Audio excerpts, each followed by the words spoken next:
Just going over one more comment before I continue. Joe asked another question. He talked about Zechariah 14:5. He says, when was the mountain split? And it says, like Uzziah, king of Judah. Well, just so you know, Zechariah, for example, we already know that the apostles believed Zechariah was being fulfilled in the first century. The apostles quote many times, like, for example, Matthew 21:5. It says that Jesus came in riding into Jerusalem on a donkey, was fulfilled. That's his prophecy from Zechariah.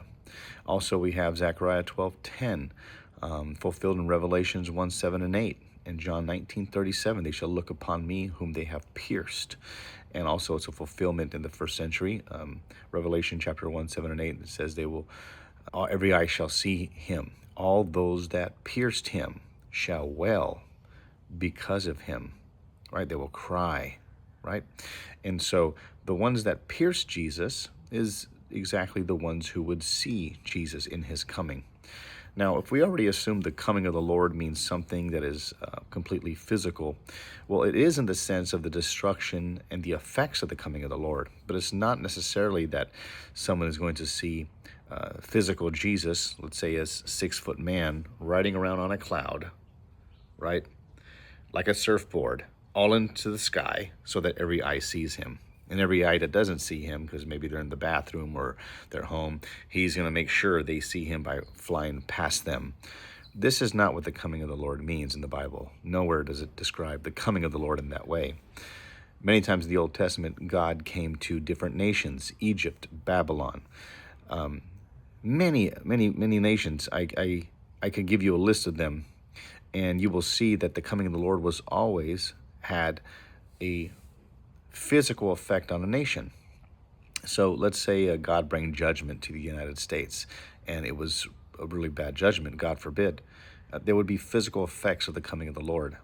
Now, the same is true when some individual has God come to them, the coming of the Lord to them, either for judgment or for a blessing. You know, God fills you with his Spirit. There's physical effects to the coming of the Lord, one way or the other.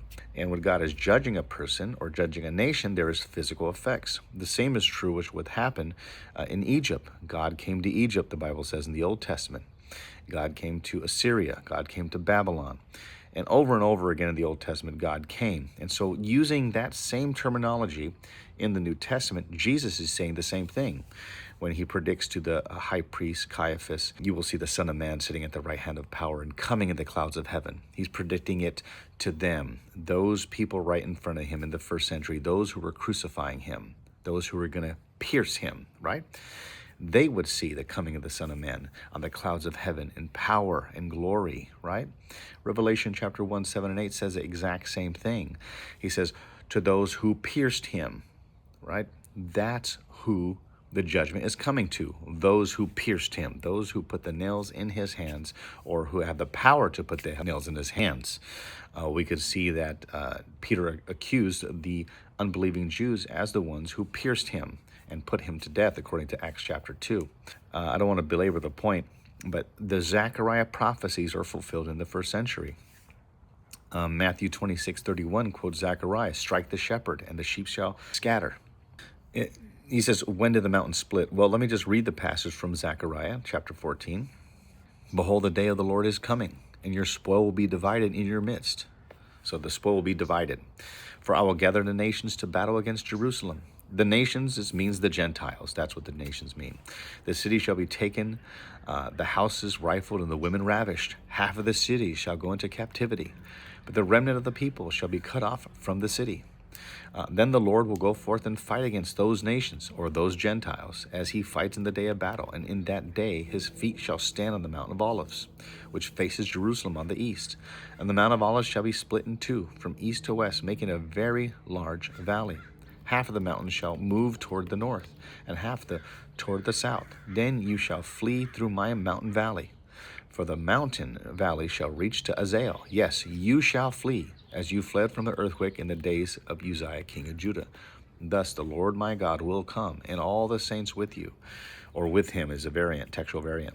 It shall come to pass in that day that there will be no light. The lights will diminish.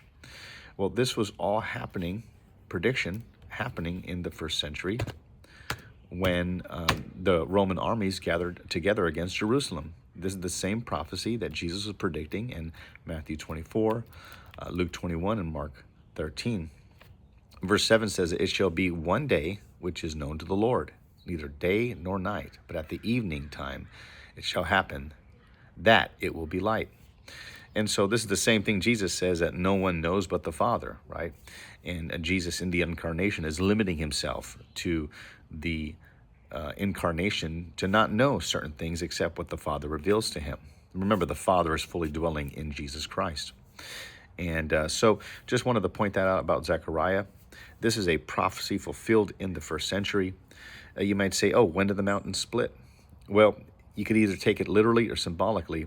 Many times in the Old Testament, when there's a prophecy, it's always using symbolic language. So it doesn't always necessarily be a literal splitting. Like Jesus says, I come to divide the families with a sword. So he's not saying that a literal sword's going to come down and divide families. No, because some people are going to be for Jesus and some people are going to be against Jesus. Well, it's the same thing. I don't see any problem with this passage being symbolic imagery or apocalyptic language like many Old Testament prophecies and New Testament prophecies show. So if you take in certain things literal, then of course you're going to think it didn't happen literally yet. So that's one part of that Zechariah passage. Every part of Zechariah is fulfilled in the New Testament, all of it, and not only in the New Testament, but the first century, at least in the first century, and it was being fulfilled in the lifetime of the original Christians and the original disciples and apostles. And so you say, another comment, he said, Matthew 16:27, did Jesus come with the angels? Well, the word angels means messengers, and so yes, Jesus did come with his messengers, with the people of God, the preachers preaching all over the world. And this is, if you're going to, this part alone, if you imagine Jesus coming in the sky, then we already have a problem here, because Jesus comes over and over again throughout New Testament history to believers, and nobody thinks that Jesus is physically coming in the sky when that happens. When you receive the Holy Ghost, Jesus says, I will come to you. Do you see physically Jesus coming to you when that happens? Maybe spiritually, maybe in the spirit, but you're not going to see a physical Jesus coming to you and comforting you. And so I believe that's a spiritual coming. When it says seeing the Lord in the clouds, when the term clouds in the Old Testament means judgment. God is coming in judgment upon a nation or a people. And God is coming in judgment when he says coming in the clouds of heaven at the right hand of power. It's showing that the Messiah has all the power and authority of God. And it is his power that is going to be manifest by physical events that happen through war, through the war of 66 to 70 AD, that war that the Roman armies, representing all the nations of the Gentiles, because that's who they were. Rome had conquered the whole world, and all nations are part of that army, the Gentiles.